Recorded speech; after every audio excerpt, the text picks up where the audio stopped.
Olá pessoal, sejam bem-vindos a mais um vídeo, a mais um react aqui do canal. Ontem, a posse de Donald Trump já saiu da OMS e já fez maior rebuliço. Nitidamente, ele vai exigir algumas coisas dos países aqui do nosso continente, até porque, principalmente com o Brasil, existem parcerias que devem ser continuadas, né? E para isso continuar, ele não vai aceitar negociar com países ditadores, sendo capaz de fazer até certo tipo de coisas aí, porque o homem tem muita influência dentro do planeta, né? Isso aí é muita verdade. Vamos ver como vai ser esse ano de 2025. Renovada, né, Pitoli? Depois da posse do Donald Trump ontem, eu acredito que nós tivemos aí um sopro de liberdade, de justiça vindo da América do Norte, e vai chegar isso também no nosso Brasil, né? Eu acredito muito nas decisões já tomadas, especialmente a saída da OMS, o perdão aos presos lá do dia 6 de janeiro, né, dos injustiçados, e eu acredito que isso naturalmente deve ocorrer no Brasil, porque é insustentável, né, a gente perceber o que está acontecendo com os brasileiros aí de uma forma absurda, sem direito à defesa, ao contraditório, sem ter acesso aos autos, dos advogados, estão com as suas vidas destruídas, e o Brasil não tolera isso. Eu acredito que nós vamos ter esse momento de libertação também. Girão, ontem, acompanhando todas as falas do Trump, me chamou a atenção um ponto, e talvez essa palavra não tenha aparecido, mas eu concluí que Trump, quando disse que a América vai viver a sua era de ouro, vai voltar a ser, né, o país, bom, enfim, tudo que ele colocou ali, por onde passou, o microfone que usou, ele traz para mim um sentimento que nós brasileiros, de uma maneira estrategicamente colocada pela esquerda ao longo dos últimos 40, 50 anos, usou de salas de aula, né, usou de emissoras de televisão, programação de emissoras de televisão, usou de uma ferramenta que fez com que o brasileiro, assim como o norte-americano, isso deve ter sido percebido pelo Trump, fez com que a gente viesse a perder algo que o Trump promete retomar. Eu queria te ouvir sobre isso, é a palavra pertencimento. O que eu estou sentindo é que Trump quer dizer assim, nós viveremos a era de ouro, retomaremos o nosso país, a dignidade. Por exemplo, quando ele houve a execução do hino norte-americano em posição de continência, valorizando as Forças Armadas, um símbolo da pátria. Você entende que essa palavra pertencimento nós também perdemos ao longo do tempo, Girão? Sim, ela está intimamente ligada, à palavra pertencimento, ao patriotismo, né? Eu vejo que ontem, aliás, foram 2 dias muito intensos, né? De eventos para cima e para baixo. Eu não sei como é que ele aguenta, quase octogenário, indo para um evento, indo para outro, e num frio danado, lá em Washington. E a gente percebeu muito esse tom. Eu confesso para você, Pitoli, que eu fico um pouco com o pé atrás num patriotismo, assim, da maneira como foi colocado, o personalismo exacerbado, né? Algumas declarações, inclusive quando ele foi perguntado sobre o Brasil, eu acho que poderia ir um pouco além, porque ele recebe as informações principalmente através dos seus assessores diretos, através do secretário de Estado, que é o Marco Rubio, do próprio Elon Musk, né, que foi aí perseguido pela juristocracia do nosso país, né, pela ditadura da toga. Então, ali ele ficou dentro dos Estados Unidos mesmo, falando apenas nisso. Eu acredito que nós vamos ter etapas, né? Foi o primeiro dia ontem, né? Um dia de muita catarse pública, né? Com relação aos momentos que viveu os Estados Unidos, da cultura woke, que ontem ele deixou claro que colocou um ponto final, né? Então, eu acredito que nós vamos ter tempos melhores, mas sempre assim com muito cuidado com relação ao personalismo, porque a gente sabe, né, a soberba ela precede a queda. Então não é que os Estados Unidos não precisam de ninguém, né? É uma coisa meio assim que soa um pouco exclusivista ali dentro da realidade americana. Nós estamos no mesmo planeta, claro que ele está fazendo o papel dele como presidente, mas tem que ter também um pouco de tato, né? Porque tudo é energia, né? Então aquela torcida de muita gente ontem, muita gente se assustou com certos posicionamentos, mas eu acredito que a gente deve dar um desconto, porque foi o primeiro dia. Espero que o olhar seja um olhar de cooperação também, né, contra principalmente as ditaduras que existem aí no mundo, como a Venezuela, como a brasileira, né, e tantas outras, a Nicarágua, que os Estados Unidos podem ter um papel fundamental, como tiveram com relação à questão lá em Israel, na libertação dos reféns do grupo terrorista do Hamas, e eu estou muito na esperança de que o Brasil seja o mais rápido possível a bola da vez para que a gente possa ter a redenção do nosso país. Girão, ao mesmo tempo, a gente olha o Brasil diplomaticamente tomando decisões absolutamente equivocadas, como eu tenho dito aqui, desceu do lado errado do muro, né? Desceu ao lado do Irã, ao lado do protegendo o Hamas. Por exemplo, ontem teve uma fala do Lula defendendo a democracia, dizendo, olha, Trump está assumindo lá, como Maduro assumiu na Venezuela, como se o que aconteceu na Venezuela fosse a democracia por si só. Então a gente insiste, esse governo insiste em continuar do lado errado do muro. Você vê que nós possamos vir a sofrer consequências em função da chegada de Trump ao governo? Eu acredito que nós temos aí muitos abusos acontecendo no Brasil que descumprem acordos, inclusive internacionais, né? Liberdade de expressão, direitos humanos, né? E isso afronta a alma do espírito americano, que é a liberdade, né? Então, assim, eu acredito que o Brasil tem dado péssimos exemplos sob todos os aspectos, né? O governo Lula dá sinal trocado o tempo todo, né? Mandar a embaixadora lá para estar junto na posse do Maduro é algo absurdo, né? O Brasil não podia ter feito aquilo de maneira nenhuma. E você vê manifestações de centrais sindicais, do próprio PT, né, flertando com essa turma aí que tem perseguido adversários, que tem tocado terror, né, nesses países. E o Brasil, ele sempre teve um histórico, Alexandre, e um histórico de neutralidade, né, na questão, por exemplo, da diplomacia mundial. O Brasil sempre foi admirado por trabalhar pela cultura da paz, né? Por ter posições com relação a isso, imparcial. E o Brasil está jogando tudo isso fora no governo Lula, né? O governo Lula se aproxima da tirania, onde quer que ela esteja, né? E assim,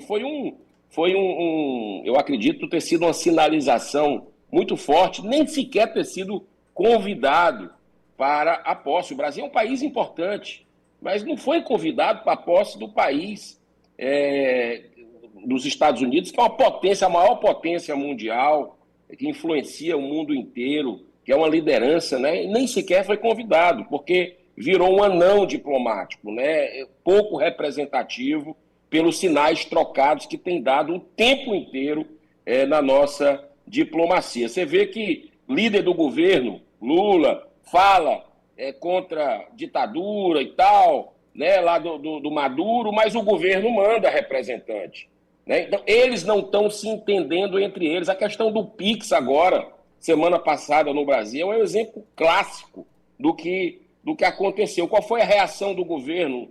É perseguir, ir atrás de caçar esse movimento, que é um movimento libertador. O Brasil está precisando de liberdade. E eu digo e repito, precisamos voltar às ruas do Brasil, né? Já estou sabendo aí de articulações, né? Dentro de poucos dias a gente já tem datas, né, de novos movimentos de rua, e a gente não pode parar.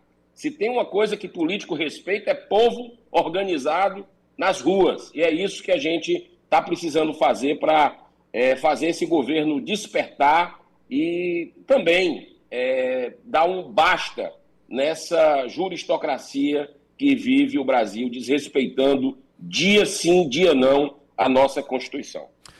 Senador Eduardo Girão aqui conosco, Cláudio Cofani. Cláudio tem uma questão para o senhor. Girão, pois não, Cláudio? Bom dia, senador. É uma satisfação sempre tê-lo aqui, sempre feliz, porque sabemos que o seu pai gosta da audiência, faz parte da audiência da Auriverde. Seu Clodomir? Seu Clodomir. Seu Clodomir é um torcedor da Auriverde. É uma alegria. Hein, Girão? Sem exagero, né, Girão? Ele está conectado desde o primeiro... Antes de começar o programa, ele já deixou reservado para ouvir, viu? É um querido. É uma maravilha. Senador, a maior parte das pessoas não tem noção do quanto que a sociedade, através tanto dos movimentos públicos e sociais, como através das instituições, das empresas e organizações, quanto a sociedade ela vai influenciando o cenário político. Então nós tivemos uma massacrante eleição pelo voto direto e pelo colégio eleitoral do presidente Trump nos Estados Unidos. O país ficou com um mapa vermelho, que lá quer dizer Partido Republicano.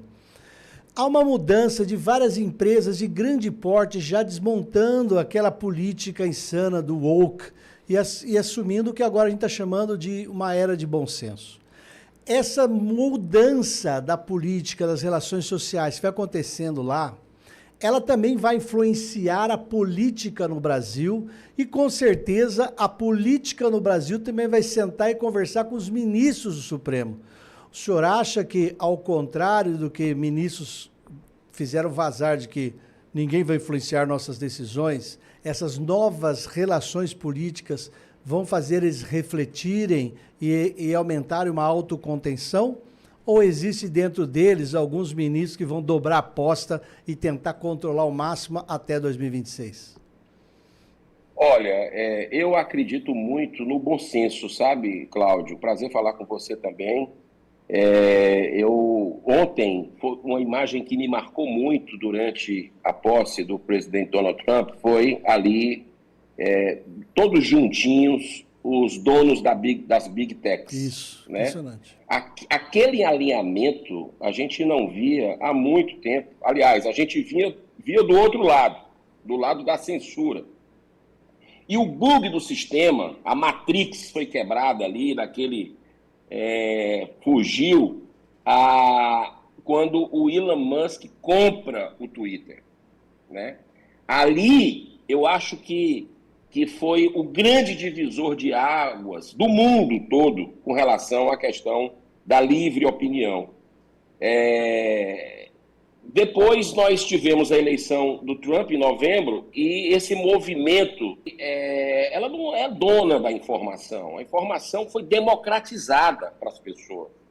E não tem coisa mais bonita de se ver numa democracia do que aquela pessoa que se sentiu lesada por alguma calúnia, difamação, ela buscar os seus direitos na justiça, como qualquer cidadão comum. Eu mesmo já fui caluniado, né, por setores da mídia, por alguns jornalistas militantes, e de forma republicana, não queria jamais.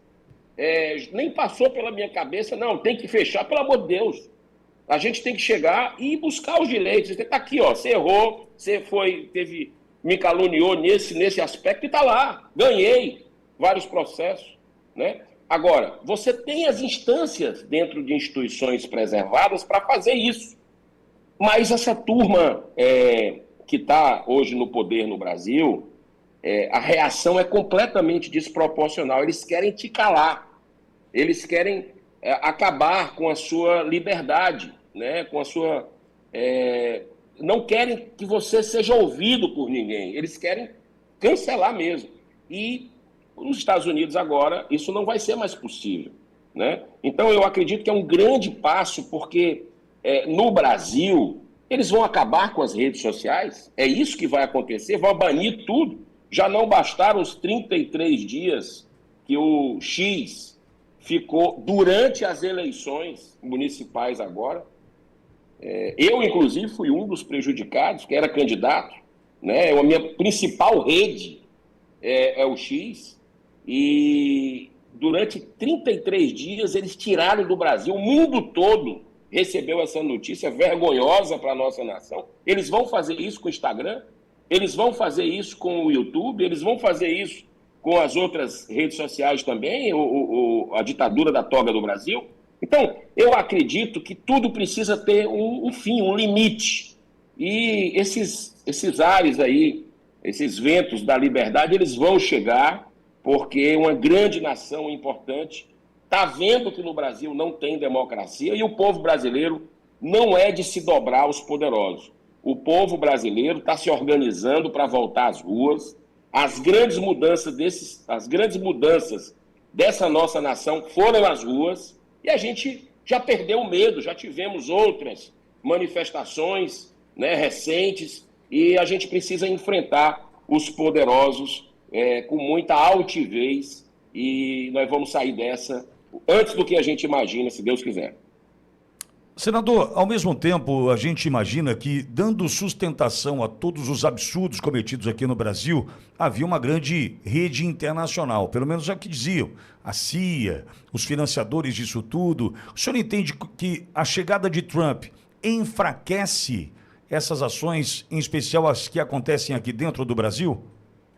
Claro, é o Deep State, né? É o sistema que no Brasil é regime, né? A gente tem o governo Lula e o STF alinhados política e ideologicamente, e já saiu manchetes em grandes jornais americanos, antes mesmo da chegada do Trump, e eu acredito que agora nós vamos ver a robustez de documentação vinda desses pântanos aí da censura nos Estados Unidos, que influenciou no Brasil, né? Saiu matéria aqui nos Estados Unidos mostrando que a CIA ajudou, né, o governo Lula a ser eleito, né? Influenciou nas eleições do Brasil através do Deep State americano, no aspecto de, por exemplo, usando até as Big Techs, né, para censurar a direita, os conservadores, durante o período das eleições ainda de 2022. Né? Então, aquelas velhas situações que você não podia dizer que o Lula era amigo de ditador, que o Lula era a favor do assassinato de crianças, que é o aborto. Tudo aquilo foi impedido para um lado que estava concorrendo. Para o outro, podia à vontade. Por um lado, até documentário não podia ser lançado. Para o outro, podia fazer todo tipo de barbaridade. A gente viu o escândalo do Radiolão, né, que foi rapidamente abafado, e eu vejo a possibilidade grande de mais evidências surgirem para mostrar aí o estelionato eleitoral que nós tivemos no nosso país, e uma parte importante que poderia ter decidido a eleição sendo calada, influenciadores, pessoas que têm a possibilidade de colocar a sua opinião, que deveriam ter e não tiveram, até parlamentares sendo calados, e isso fez com que o Brasil tivesse uma eleição desequilibrada, pendendo para um lado, e nós vamos ver a verdade, que a verdade sempre prevalece. Girão, há pouco, antes de conversar contigo, recebemos aqui o doutor Ezequiel Silveira da Asfav. E fiz uma pergunta para o Ezequiel diante da decisão de Trump, da liberdade dos 1.500 envolvidos no 6 de janeiro do Capitólio, de que os Estados Unidos tiveram que esperar Trump voltar ao poder para então libertar esses perseguidos, esses reféns do Estado, como ele mesmo colocou. Você entende, Girão, que a gente consegue antecipar essa questão no Brasil, avançando com o PL da anistia e pondo um ponto final de uma vez por todas essa história, Girão? Agora você tocou num ponto, Pitoli, muito importante, que eu queria a atenção de todos que estão nos ouvindo, com base no bom senso.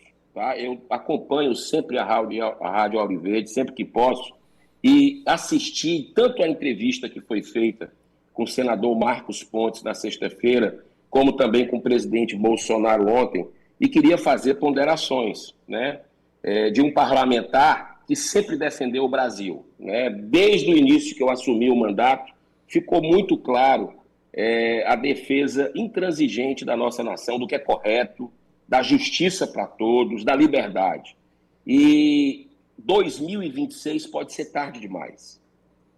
A gente não pode se dar o luxo de esperar 2026 para fazer a anistia, por exemplo, para fazer impeachment de ministro do Supremo, que a gente percebe que os valores estão completamente invertidos porque eles não respeitam a nossa Carta Magna. E a hora é agora.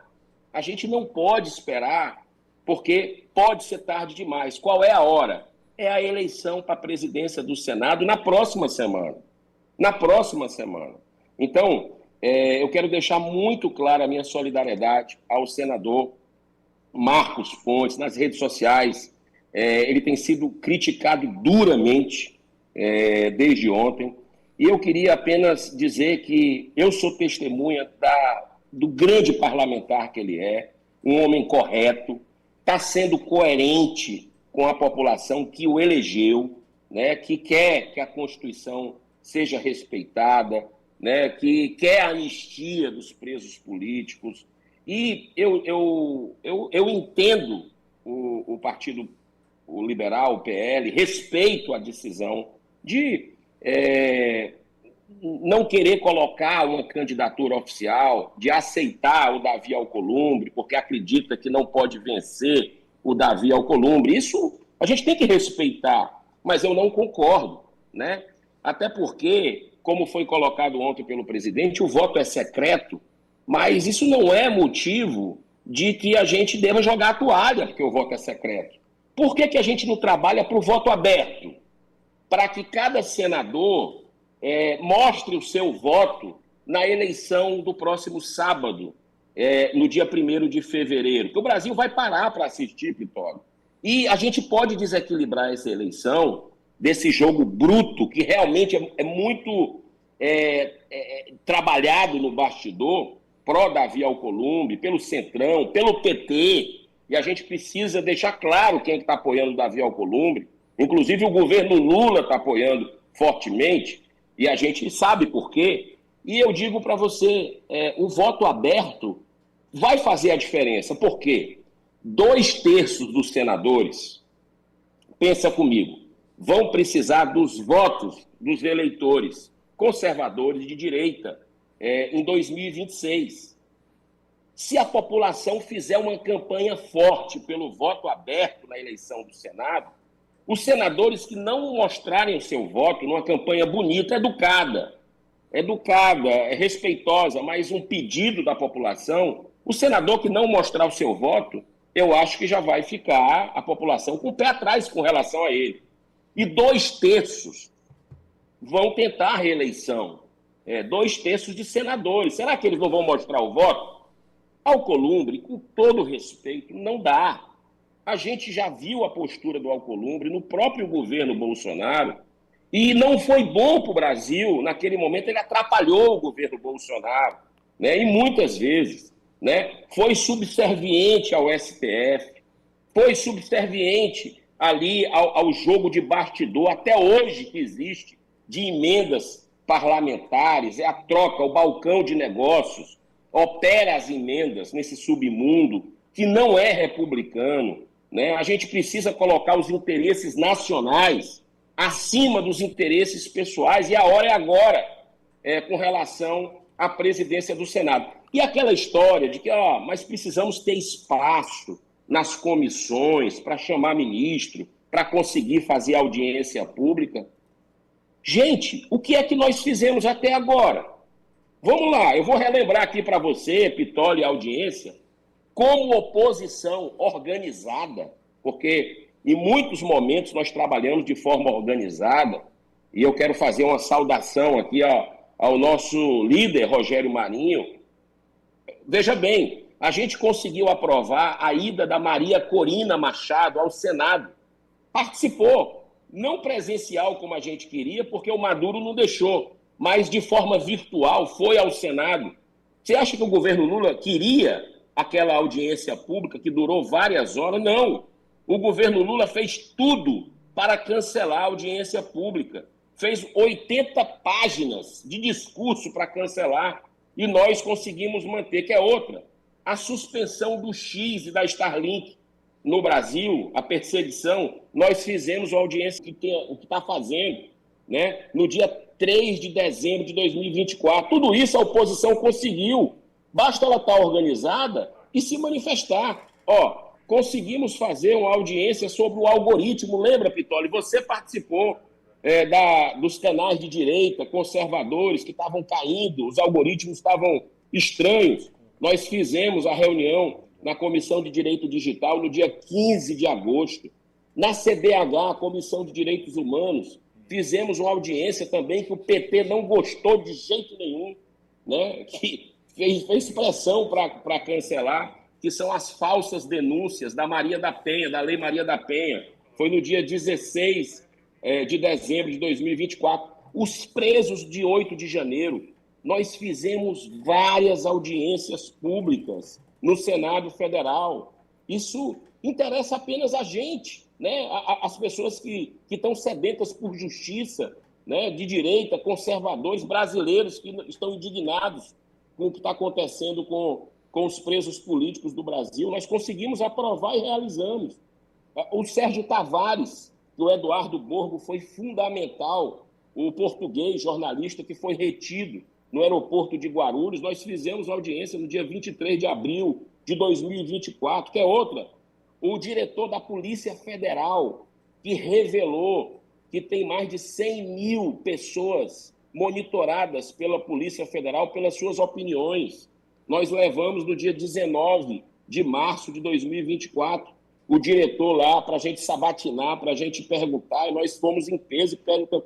Tudo isso aqui, fora sessões temáticas dentro do plenário sobre vacina em crianças, uma série de coisas que o regime Lula e STF não gostam.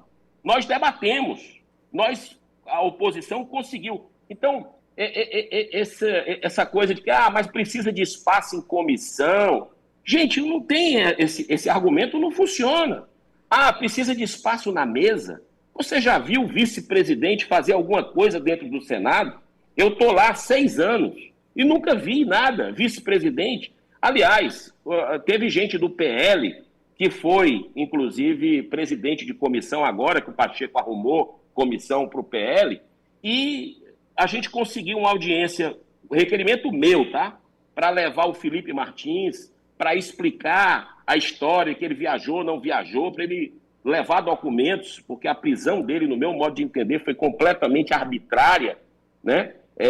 E o presidente do PL, lá dessa Comissão de Direito Digital, não chamou, ficou cozinhando. E aí parece que até esperando o Alexandre de Moraes deliberar para ele não ir. E acabou acontecendo isso. Então, a gente não pode perder a janela de oportunidade que a gente tem agora de fazer o presidente do Senado, porque 2026 pode ser muito tarde. Então, é legítima a candidatura do senador Marcos Pontes, é legítima a candidatura do senador Marcos Duval, é legítima a minha candidatura de pessoas que querem que o correto seja feito, que não aceitam o Davi Alcolumbre novamente no Senado, porque o Brasil não vai ter anistia com ele, o Brasil não vai ter impeachment de ministro com o Davi Alcolumbre. Você viu que ele já deu entrevista falando que está descartado a possibilidade de impeachment de ministro. Poxa, e nós estamos fazendo o quê no Senado? Então a gente tem que colocar nosso nome, lutar junto com a população, com todo respeito a quem pensa diferente, mas espero que tenhamos aí mais candidatos ainda. Bom, pessoal, eu também, né, fico meio achando estranho, cara, essa questão aí